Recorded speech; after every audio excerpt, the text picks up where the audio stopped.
नमस्ते ओं गम गणपतये नमः स्वर्णलक्ष्मी नमस्ते अस्तु परब्रह्म स्वरूपिणी राज्यं देहि धनं देहि सर्वकामांच देहि मे స్వర్ణలక్ష్మి అమ్మవారు ప్రతి ఒక్కరికి చక్కగా బ్రహ్మ జ్ఞానాన్ని ఇవ్వాలని తద్వారా ప్రతి ఒక్కళ్ళు చక్కగా నవ్వుతూ హ్యాపీగా ప్రతి దాన్ని ఎంజాయ్ చేసే విధంగా ఉండాలని చెప్పేసి మనం అమ్మవారిని కోరుకుందాం. అంతేకాకుండా ప్రతి ఒక్కళ్ళకి చక్కగా రాజ్యం దేహి నాయకత్వ లక్షణాలని ఒక అధికారాన్ని పవర్ని అథారిటీని అమ్మవారు ఇవ్వాలని, అలానే ధనం దేహి ప్రతి ఒక్కళ్ళకి విపరీతమైన ధనం ఇవ్వాలని, ఎక్కడుంటే అక్కడ ధనం ఉండాలని, ఆఫీసుల్లోనూ బ్యాంకుల్లోనూ ఇళ్లల్లోనూ ధనం శుభ్రంగా నింపుకొని ఉండాలని చెప్పేసి, అంతేకాకుండా సర్వకామార్థ సిద్ధి అనుకున్న పనులన్నీ అనుకున్న విధంగా అమ్మవారి ఇమ్మీడియట్లుగా నెరవేర్చే విధంగా మన అందరినీ ఆశీర్వదించాలని, అందరూ చక్కగా ఉండాలని చెప్పేసి అమ్మవారికి నమస్కారం చేసుకుంటూ, దానికి ముందుగా గణపతిని మనకి ధనాకర్షణ శక్తిని ప్రతి ఒక్కరికి ఇవ్వాలని చెప్పేసి మనం కోరుకుందాం.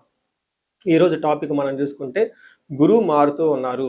ఎప్పుడు మారుతూ ఉన్నారు? జూన్ 2వ తారీఖున గురువు మారుతూ ఉన్నారు. అయితే ఏంటి, నాకు లాభం ఏంటి, గురువు మారితే ఏంటి, దానివల్ల నేను నాకు అసలు ఏంటి అని మనం ప్రతి ఒక్కళ్ళు ఆలోచించుకుంటూ ఉంటాం.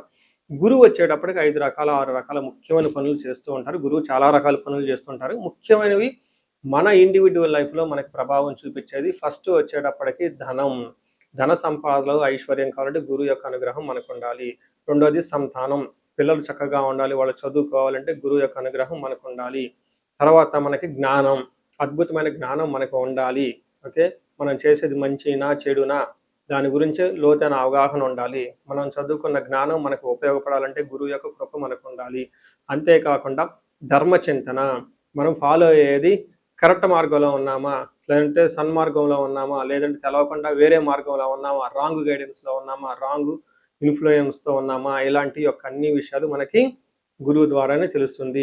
ధర్మచింతన అంటారు. అంతేకాకుండా దైవభక్తి, టీచింగ్, ఇలా రకరకాల విషయాల్లో బంగారం, జ్యువెలరీ మనకి ఎలా ఉంటుంది ఏంటి, ఇలా ముఖ్యమైన యొక్క అంశాలు ప్రతి ఒక్కళ్ళ జీవితంలో గురువు మారటం ద్వారా మనకు ప్రభావితం చేయబోతుంటుంది.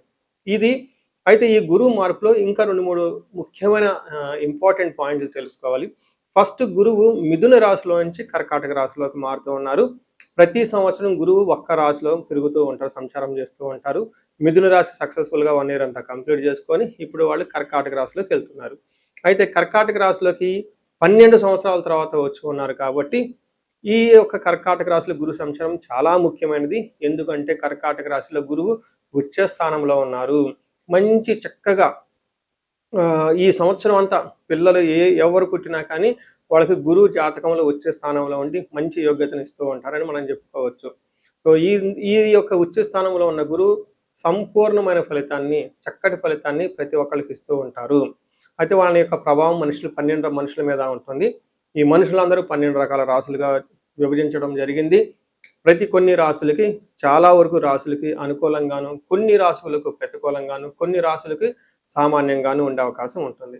ఇప్పుడు మనం గురువు ప్రతి ఒక్కళ్ళ రాశులకి మేష నుంచి మీన వరకు ఎలాంటి ఫలితాన్ని ఇస్తూ ఉంటారు, ఆ ఫలితాలను మనం ఎలా ఎంజాయ్ చేయొచ్చు, ఇన్ కేసు ఫలితాలు కనుక సరిగ్గా వాళ్ళకి అనుభవంలోకి రాకపోతే ఏం చేయాలి, అలానే కొన్ని రాశులకి ఖచ్చితంగా ప్రతికూలమైన పరిస్థితులు ఉన్నాయి, ఎలాంటి ప్రతికూలమైన పరిస్థితులు ఉన్నాయి, వాటిని తప్పించుకోవడానికి మనం ఎలాంటి పరిహారాలు చేసుకోవాలి అనేది కూడాను 12 రాశుల వైజ్గా ఆ రాశికి ఎలాంటి ప్రభావం ఉంటుంది, దానికి మనం ఎలాంటి పరిహారాలు చేస్తే చక్కగా ఉంటామో కూడా మనం ఈ వీడియోలో మనం చక్కగా తెలుసుకోవాలి. తులారాశి చెప్పుకుందాం. తులారాశి 2025లో బాగున్న రాశుల్లో, 2026లో కూడా బాగున్న రాశుల్లో ఒక రాశి తులారాశి. ఇప్పటిదాకా గురువు మీకు 9వ స్థానంలో ఉండి చక్కగా విశేషంగా లాభించారు. అయితే జూన్ తర్వాత 9వ స్థానంలో ఉన్న గురువు 10వ స్థానానికి వెళ్తూ ఉన్నారు. ఇక్కడ గురువు ఇప్పటిదాకా మీకు ఫ్రీ ఎంట్రీ పాస్ ఇచ్చేసినట్లు అనుకోవాలి. అయితే ఇక నుంచి మీకు రెస్ట్రిక్టెడ్ పాస్ ఇస్తారు. కొన్ని టర్మ్స్ అండ్ కండిషన్స్తో మిమ్మల్ని ఫుల్ఫిల్ అయితేనే మీకు గురువు అనేది మీకు చక్కగా బెనిఫిట్ చేసే విధంగా ఉన్నారని గమనించాలి. మనం ఫస్ట్ అసలు గురువు 10వ స్థానంలో ఉంటే ఏం జరుగుతుంది అని మనం తెలుసుకొని ఆ తర్వాత రియల్ లైఫ్లో ఇంప్లికేషన్స్ ఎలా ఉందో మనం చూద్దాం. మనకు సంస్కృతంలో మహర్షులు ఏం చెప్తారంటే, ధాన్యనాశ ధనచ్ఛేద వృధా సంచారణం భయం స్వజనైర్దూషణం చైవ దశమస్తే యథా గురువు అని చెప్తారు. అంటే 10వ స్థానంలో గురువు ఉంటే ఏమవుతుంది, ధాన్యనాశ, ధాన్యాన్ని కోల్పోతుంటారు, ధనచ్ఛేద, వచ్చిన ధనం ఎలా కింద పడితే అలా వెళ్ళిపోతుంది, బగబగ మాడే మంటల్లో బగబగ ఎండల్లో ఒక చిన్న వర్షం పడితే భూమి సరిగ్గా అంటుకోదు. అలా మీకు వచ్చే ఎంత డబ్బు వచ్చినా మీ అవసరాలకు సరిపడా విధంగా ఉండదని గమనించుకోవాలి. వృధా సంచారణం, ఎక్కువగా అటు ఇటు ట్రావెల్ చేస్తూ ఉంటారు. వాటి వల్ల మీకు ఎలాంటి ఉపయోగం అయితే ఉండదు. దీనికి తోడు మీకు ప్రొఫెషనల్ మ్యాటర్స్లో భయంగా ఉండే అవకాశం ఎక్కువగా ఉంటుంది. స్వజనర్దయ దూషణం, మీకు బాగా కావాలి అనుకున్న వాళ్ళే మిమ్మల్ని వెన్నుపోటు పొడిచి మీ గురించి చెడుగా ప్రచారం చేసి మీ కీర్తి ప్రతిష్టలకి భంగం చేస్తూ ఉంటారని గమనించుకోవాలి. అయితే కొన్ని కండిషన్లు చెప్పిన విధంగా యాజ్ ఇట్ ఈజ్గా ఇవన్నీ జరుగుతాయని మనం అనుకోకూడదు. వాళ్ళ యొక్క జన్మ జాతకాన్ని బట్టి కూడా మనం చూసుకోవాలి. వాళ్ళ యొక్క దశలు అంతర్దశలు బాగుంటే ఇవి అంత ఎక్కువగా ప్రభావం చూపించవు. ఇన్ కేసు వాళ్ళ దశలు అంతర్దశ జన్మ జాతకంలో గనక సరిగా లేకపోతే అగ్నికి ఆజ్యం పోసినట్టు, అది సరిగా లేదు కాబట్టి గోచర ఫలితాలు కూడా సరిగా ఉండవు కాబట్టి ఇబ్బందులు పడే అవకాశం ఉంటుంది. కాబట్టి ఖచ్చితంగా మీరు జాతకం చూపించుకోవడం చాలా ముఖ్యం ఈ రాశి వాళ్ళు. నెక్స్ట్ అయితే అన్ని విషయాల్లో ఇబ్బందులైనా మంచి ఏమన్నా ఉంటుందంటే మంచి కూడా జరుగుతుంది. వీళ్ళు చక్కటి ఫుడ్ తింటారు, 3 పూట్ల చక్కగా నిద్రపోతూ ఉంటారు. ఎడ్యుకేషన్కి సంబంధించి ఎవరైనా ఆ ఫీల్డ్లో ఉన్న వాళ్ళకి స్టూడెంట్స్కి చక్కగా కలిసి వస్తుందని గమనించుకోవాలి. కొంచెం లివర్కు సంబంధించిన వ్యాధులు వచ్చే అవకాశం ఉంటుంది. ప్లస్ శారీరకంగా డయాబెటీస్, ఒబేసి లాంటివి కూడా వచ్చే అవకాశం ఎక్కువగా ఉంటుంది. మే బికమ్ ఫ్యాట్ అనుకోవచ్చు. ఇంకొక ముఖ్యమైన విషయం, వీలైనంత వరకు ప్రయాణాలు చేయకుండా చక్కగా ఆన్లైన్లోను వాటిల్లోనూ వీటిలోనూ మీ పనులు ఏ విధంగా కానించుకోవాలని చెప్పేసి నేను ఇంకొక సూచన ఇస్తున్నాను. తర్వాత మనకి పురాణాల్లో ఒక స్టోరీ చెప్తూ ఉంటారు. ఏంటి అంటే, శివుడు బ్రహ్మహత్య పాతానికి గురి అయ్యి ఆ యొక్క పాతకాన్ని తొలగించుకోవటం కోసం కాశీ పురవీధుల్లో తిరుగుతూ భిక్షం ఎత్తుకునేవాడు. ఆ టైంలో కైలాస పర్వతాన్ని వదిలిపెట్టి ఇది చేయటం జరిగింది. ఆ శివునికి 10వ స్థానంలో గురువు ఉండటం వల్ల ఇలా జరిగింది అని చెప్పేసి కొన్నిసార్లు కొన్ని పురాణ గ్రంథాలు వివరించడం జరిగింది. సో ఈ ప్రకారంగా కొంచెం మీరు అనవసరంగా సంచారం చేయటం, ట్రావెల్ చేయటం అవాయిడ్ చేయాలని చెప్పేసి నేను కోరుతున్నాను.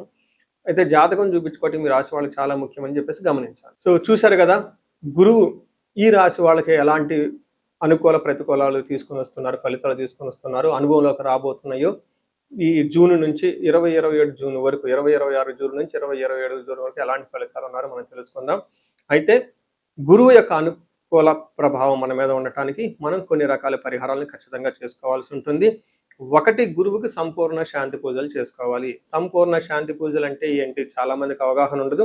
గురు గ్రహానికి మన శాస్త్రాల్లో, గ్రంథాల్లో ఏదైనా గనక ఒక గ్రహం మనకి సరిగా అనుకూలించకపోతే ఆ యొక్క గ్రహం యొక్క మనం ప్రతికూల పరిస్థితుల నుంచి అనుకూలంగా మార్చుకునే ప్రక్రియ ఉంటుంది. దీనికి పరిహారాలు అంటారు. మనకి శాస్త్రాలు ఏ విధంగా చెప్పారంటే, గురువుకి జప సంఖ్య 16,000 సార్లు చేయాల్సి ఉంటుంది.